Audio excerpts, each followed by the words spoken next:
પાકિસ્તાન તણાવ વચ્ચે દેશનો જોશ હાઈ લેવલ પર જોવા મળી રહ્યો છે। પાકિસ્તાનીઓ આ દ્રશ્યો પણ જોઈ લો।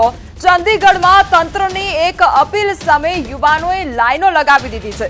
સિવિલ ડિફેન્સ વોલન્ટિયર માટે અપીલ કરવામાં આવી હતી। તંત્રની અપીલ અને યુવાનોએ લાઈનો લગાવી દીધી। યુવાનોએ પાકિસ્તાન મુર્દાબાદના નારા લગાવ્યા છે।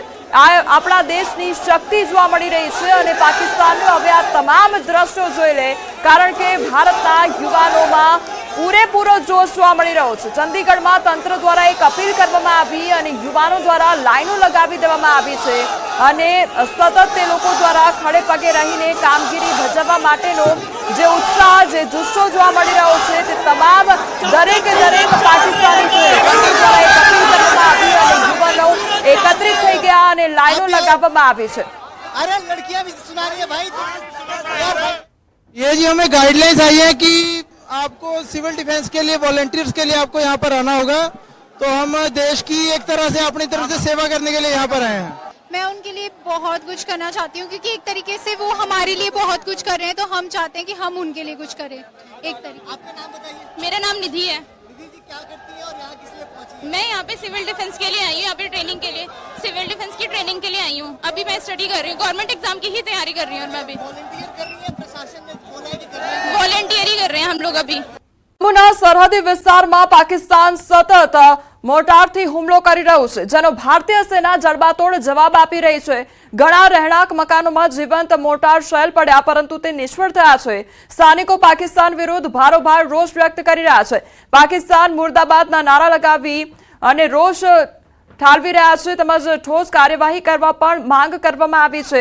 તો ભારતીય સેના પર પૂરો વિશ્વાસ પણ વ્યક્ત કરવામાં આવી રહ્યો છે। એક તરફ પાકિસ્તાન મુર્દાબાદના લોકો દ્વારા નારા લગાવવામાં આવી રહ્યા છે, તો બીજી તરફ એક વિશ્વાસ પણ વ્યક્ત કરવામાં આવી રહ્યો છે કે ભારતીય સેના પર પૂરો વિશ્વાસ છે।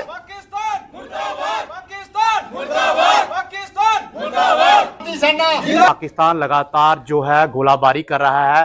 हैवी मोटार शेल जो है वो रिहायशी इलाकों में फेंक रहा है। आप तस्वीरें देख सकते हैं किस तरह से, ये न्यूज 18 JKLH में एक्सक्लूसिव तस्वीरें आप देख रहे हैं किस तरह से जो पाकिस्तान है वो लगातार रिहायशी इलाकों को निशाना बनाते हुए जो है हैवी मोटार शेलिंग जो है वो कर रहा है। तस्वीरों में आप एक्सक्लूसिव तस्वीरें आप देख सकते हैं न्यूज 18 JKLH पर। और ये जो है पाकिस्तान लगातार जो है रिहायशी इलाकों को निशाना बना रहा है। और इस वक्त हमारे साथ कुछ लोग हैं, स्थानीय लोग हैं, उनसे बातचीत करते हैं। क्या नाम है आपका? सर मेरा नाम रमन चौधरी है। क्या कहना चाहेंगे, कब से ये पाकिस्तान जो है रिहायशी इलाकों में गोलाबारी कर रहा है? ये तो बहुत देर से कर रहा है। हाँ। आज सुबह से इतना ज्यादा फायर हुआ है यहाँ पे। ये तो भगवान की कृपा से जो हम बच गए हैं, जिस यहाँ पे ब्लास्ट नहीं हुआ है। पीछे घर है, उधर बम ब्लास्ट हुआ है, 2-3 टैंकियां खराब हुई हैं, बाकी बचाव ही है। घर में बैंकर बने हैं, सभी लोग इधर होते हैं। क्या करना यहाँ पे बहुत मुश्किल है सर। कितनी फायरिंग जो है इस इलाके में रात से हुई है? बहुत ज्यादा इतनी फायरिंग हुई है कि सभी का बचना मुश्किल है। बहुत ज्यादा फायर हुआ है तो सर। क्या कहना चाहेंगे, कैसा जवाब इस बार पाकिस्तान को मिलना पाकिस्तान को मुंह तोड़ जवाब दो, एक ही दिन में पाकिस्तान खत्म कर दो, जैसे जैसे मर्जी हो। और यही कह सकते हैं, हम क्या कह सकते हैं। साफ तौर पर आपने तस्वीरों में देखा कि इस वक्त ये स्थानीय लोग हैं, इनमें भी काफी गुस्सा जो है वो देखने को मिल रहा है। लोग लगातार, लोगों में रोष है। लोग कह रहे हैं कि पाकिस्तान जो है लगातार रिहायशी इलाकों में जो है हैवी मोटार शेलिंग कर रहा है। ये तस्वीरें आप देख सकते हैं किस तरह से कितना बड़ा ये मोटार शेल है वो जो है रिहायशी इलाकों में फेंका जा रहा है। तस्वीरों में साफ दिख रहा है कि एक मोटार शेल जो है घर में आकर गिरा है। नौबत ये रही कि ये मोटार शेल जो है विस्फोट नहीं हुआ। अभी जो गोलाबारी है वो फिलहाल रुकी हुई है। लोगों में भी इस वक्त दहशत का माहौल है। कुछ और लोग हैं, उनसे बातचीत करेंगे। हो गए कोई 5-6 दिन हो गए हैं। आज सुबह ही ज्यादा हुई है। जब सुबह इतनी ज्यादा फायरिंग हुई, अगर ये विस्फोट हो जाता तो इधर हमारे पशु वगैरह काफी थे, काफी नुकसान होता। ये तो शुक्र है मालिक का, ये विस्फोट ही नहीं हुआ। तो क्या कहना चाहेंगे, कैसा जवाब इस बार पाकिस्तान को मिलना चाहिए? जवाब तो सर हर रोज ऐसे परेशानी में हम लोग आते हैं, पीछे बोले जाए पीछे कहाँ जाना है, मतलब जवाब मिलना चाहिए अच्छा। क्योंकि जहाँ आर पार कुछ दिन जो लोग इधर बचेंगे वो तो आराम से रहेंगे ना, अच्छा ही मिलना चाहिए जवाब। देखिए, लोग भी कह रहे हैं कि इस बार जो है पाकिस्तान को जो है मुंहतोड़ जवाब मिलना चाहिए, क्योंकि लगातार पाकिस्तान जो है रिहायशी इलाकों में लोगों को टारगेट करके जो है हैवी शेलिंग कर रहा है। हैवी मोटार शेल जो है वो दाग रहा है। तस्वीरें भी आप देख सकते हैं किस तरह से एक जिंदा मोटार शेल है जो किसी के घर पे आकर गिरा है। नौबत ये रही कि ये मोटार शेल अभी फटा नहीं है और भारतीय सेना भी जो है पाकिस्तान को मुंहतोड़ जवाब जो है वो दे रही है। પણ હાલ સૌથી મોટું અપડેટ પ્રાપ્ત થઈ રહ્યું છે. બનાસકાંઠામાં આવશ્યક વસ્તુ સંગ્રહખોરી પર બંધી કરવામાં આવી છે અને 9મી જૂન 2025 સુધી જાહેરનામાનો અમલ કરવામાં આવશે. તેમજ બનાસકાંઠામાં આવશ્યક વસ્તુ સંગ્રહખોરી પર બંધી રાખવામાં આવી રહી છે. 9મી જૂન 2025 સુધી જાહેરનામાનો અમલ કરવાનો રહેશે. તો જે પ્રમાણે કટોકટીની પરિસ્થિતિ સર્જાઈ છે અને યુદ્ધની પરિસ્થિતિ સર્જાઈ છે ત્યારે આવશ્યક ચીજ વસ્તુઓની જે સંગ્રહખોરી કરવામાં આવતી હોય છે તેના પર રોક લગાવવામાં આવી છે અને 9 જૂન સુધી આ જે જાહેરનામું છે તેનો અમલ કરવો પડશે. તો બનાસકાંઠામાં આવશ્યક ચીજ વસ્તુઓની સંગ્રહખોરી સામે પ્રતિબંધ મૂકતું જાહેરનામું બહાર પાડવામાં આવ્યું છે. કોઈ પણ વ્યક્તિ, વેપારીઓ સહિતના લોકો આવશ્યક ચીજ વસ્તુઓનો સંગ્રહ તેમજ બ્લેક માર્કેટિંગ અથવા તો ભાવમાં ચાલાકી કરી શકશે નહીં અને જાહેરનામું સમગ્ર બનાસકાંઠા જિલ્લામાં 9/7/2025 સુધી અમલમાં રહેશે. તો જ્યારે પણ આ પ્રકારની વિકટ પરિસ્થિતિ સર્જાતી હોય છે ત્યારે બ્લેકમાં વેચાણ કરવામાં આવતું હોય છે તેના પર પ્રતિબંધ લાગવામાં આવ્યો છે. બીજી તરફ કોઈ પણ પ્રકારનો જો સંગ્રહ કરવામાં આવતો હોય તો તેના પર પણ રોક લગાવવામાં આવે છે. તો પોખરણ નજીક ગામમાં જોરદાર વિસ્ફોટ થયો હોવાની માહિતી પણ સામે આવી રહી છે. જોરદાર વિસ્ફોટ સાથે મિસાઇલ પડી. વિસ્ફોટ સાથે મિસાઇલ પડતા ધૂળના વાદળો ઉછળ્યા હતા. વિસ્ફોટ થતા જ લોકો પોતાના ઘરની બહાર નીકળી ગયા તો કોઈ પણ પ્રકારની જાનહાનિ સર્જાઈ નથી. તો વિસ્ફોટ સર્જાયો અને આસપાસ ધૂળની ડમરીઓ ઉડી હોય તે પ્રકારની પરિસ્થિતિ સર્જાઈ ગઈ હતી પરંતુ કોઈ પણ પ્રકારની જાનહાનિ સર્જાઈ નથી. પરંતુ વિસ્ફોટ થવાને કારણે જે આસપાસના લોકો હતા તેમાં ડરનો માહોલ સર્જાઈ ગયો હતો. તો જોરદાર અવાજ સાથે વિસ્ફોટ સાથે આ મિસાઇલ પડી હતી અને મિસાઇલ પડતા ધૂળના વાદળો છવાયા હોય તે પ્રકારની પરિસ્થિતિ જોવા મળી હતી. પોખરણ નજીકની આ ઘટના છે. પોખરણ નજીક જે ગામ આવેલું છે તેમાં જોરદાર વિસ્ફોટ થયો હતો.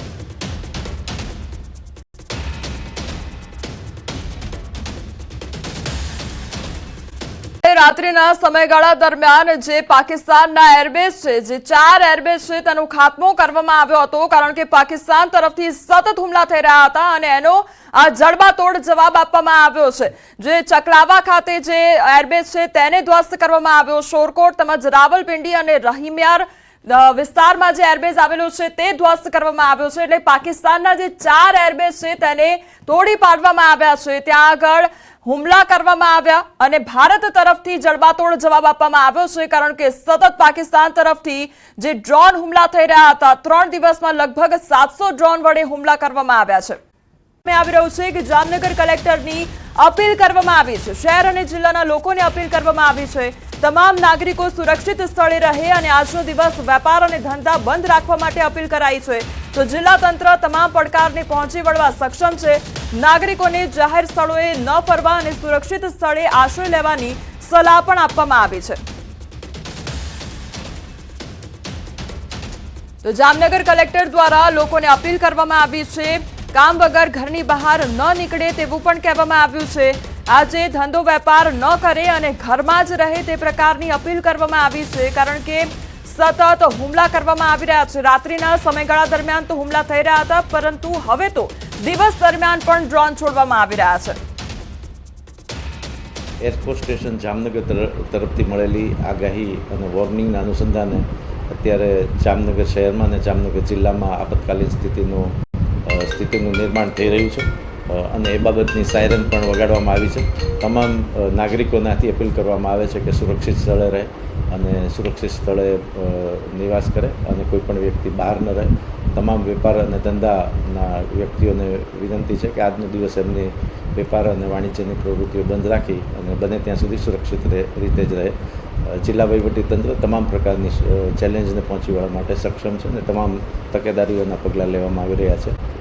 એરપોર્ટ વિશે જો વાત કરવામાં આવે તો કયા કયા એરપોર્ટ બંધ રહેશે તે પણ જાણવું એટલું જરૂરી બની જાય છે કારણ કે 32 જે એરપોર્ટ છે તે હાઈ એલર્ટ પર છે અને મહત્વનો નિર્ણય લેવામાં આવ્યો છે. જે 32 એરપોર્ટ છે તે હાઈ એલર્ટ પર છે અને કયા એ 32 એરપોર્ટ છે તેના પર નજર કરી લઈએ તો આદમપુર, અંબાલા, અમૃતસર, અવંતીપોર, બઠિંડા તેમજ ભુજ, બિકાનેર, ચંદીગઢ, હલવારા, હિંડન, જેસલમેર, જમ્મુ તેમજ જામનગર, જોધપુર, કંડલા અને કાંગડા આ તમામ વિસ્તારના જે એરપોર્ટ છે તે અત્યારે બંધ રાખવામાં આવ્યા છે. કેશોદ, કિશનગઢ તેમજ કુલ્લુ મનાલી, લેહ, લુધિયાણા, મુન્દ્રા, નલિયા, પઠાનકોટ, પટિયાલા, પોરબંદર, રાજકોટ, સરસાવા, શિમલા, શ્રીનગર, થોઈસ અને ઉત્તરલાઈ આ તમામ એ વિસ્તાર છે કે જ્યાં આગળ જે એરપોર્ટ આવેલા છે તે અત્યારે બંધ કરી દેવામાં આવ્યા છે અને આગામી સમયમાં જ્યાં સુધી સૂચના ન મળે ત્યાં સુધી આ એરપોર્ટ બંધ રાખવામાં આવશે, કારણ કે ખૂબ જ સંવેદનશીલ વિસ્તારો છે આ અને સરહદીય વિસ્તારો છે, તેના કારણે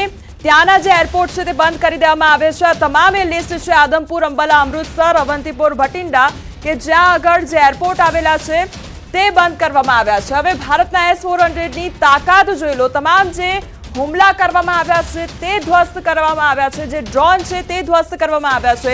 રાજસ્થાનમાં નાલ, ફલોદી અને ઉત્તરલાઈમાં હુમલો કરવાનો પ્રયાસ કરવામાં આવ્યો. ગુજરાતની વાત કરવામાં આવી તો ત્યાં આગળ ભુજમાં હુમલો કરવાનો પ્રયાસ કરવામાં આવ્યો. જમ્મુ કાશ્મીરમાં અવંતીપોરા, શ્રીનગર અને જમ્મુમાં હુમલો થયો. પંજાબમાં પઠાણકોટ, અમૃતસર તેમજ કપૂરથલામાં પણ હુમલો કરવામાં આવ્યો.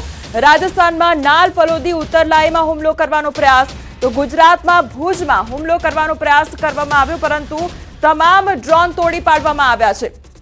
હવે મોડી રાત્રે પાકિસ્તાનમાં પણ બ્લાસ્ટ થયા હતા અને એરબેઝ ધ્વસ્ત કરવામાં આવ્યા હતા આપણા તરફથી. એના પર નજર કરી લઈએ તો રાવલપિંડીનો જે નૂર ખાન એરબેઝ છે તે ધ્વસ્ત કરવામાં આવ્યો. શોરકોટ રફીફી એરબેઝ જે છે તે ધ્વસ્ત કરી દેવામાં આવ્યો. તો ચકવાલનો મુરીદ એરબેઝ છે તે પણ ધ્વસ્ત કરવામાં આવ્યો છે.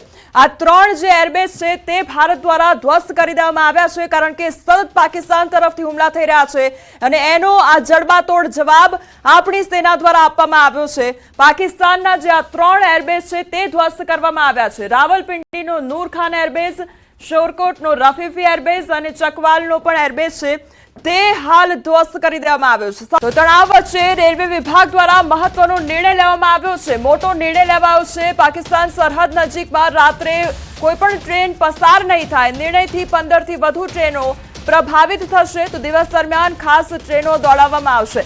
દિવસ દરમિયાન ખાસ ટ્રેનો દોડાવવામાં આવશે અને રાત્રિના સમયગાળા દરમિયાન જે પણ સરહદીય વિસ્તાર છે ત્યાંથી ટ્રેન પસાર કરવામાં નહીં આવે. તણાવ વચ્ચે રેલવે વિભાગ દ્વારા આ સૌથી મહત્વનો નિર્ણય. પાકિસ્તાની સરહદ નજીકમાં રાત્રિના સમયગાળા દરમિયાન ટ્રેનો પસાર નહીં થાય. નિર્ણયથી 15 થી વધુ ટ્રેનો પ્રભાવિત પણ થશે. તો દિવસ દરમિયાન ખાસ ટ્રેનો દોડાવવામાં આવશે. તરફથી જે નાપાક પ્લાન ઘડવામાં આવી રહ્યા છે તે તમામ પ્લાન નિષ્ફળ નીવડી રહ્યા છે. પાકિસ્તાનના તમામ ઓપરેશનનો ખાતમો કરવામાં આવ્યો છે. તો જાબાજ ભારતીય સેનાનો પરચમ યથાવત જોવા મળી રહ્યો છે. પાકિસ્તાની ડ્રોન અને મિસાઇલો ધ્વસ્ત કરી દેવામાં આવી છે. તમામ મોરચે સેનાએ પાકિસ્તાનના જે હથિયારો છે તેનો સફાયો કર્યો છે. પાકિસ્તાનના ડ્રોન અને મિસાઇલનું સુરસુર્યું થઈ ગયું છે. તમામે તસવીરો જોઈ લો કે પહેલી તસવીર ઉપર નજર કરીએ તો જ્યાં આગળ ઉધમપુરના દ્રશ્યો સામે આવ્યા છે ત્યાં આગળ પણ ડ્રોનના ટુકડા જોવા મળ્યા છે. ડ્રોન ધ્વસ્ત કરી દેવામાં આવ્યા છે. એક બાદ એક પાકિસ્તાન તરફથી જે પણ હુમલા થયા, 3 દિવસમાં 700 જેટલા હુમલા કરવામાં આવ્યા છે, પરંતુ બધા જ નાકામ રહ્યા છે. હવામાં જ આ તમામ ડ્રોનને રાખ કરી દેવામાં આવ્યા છે.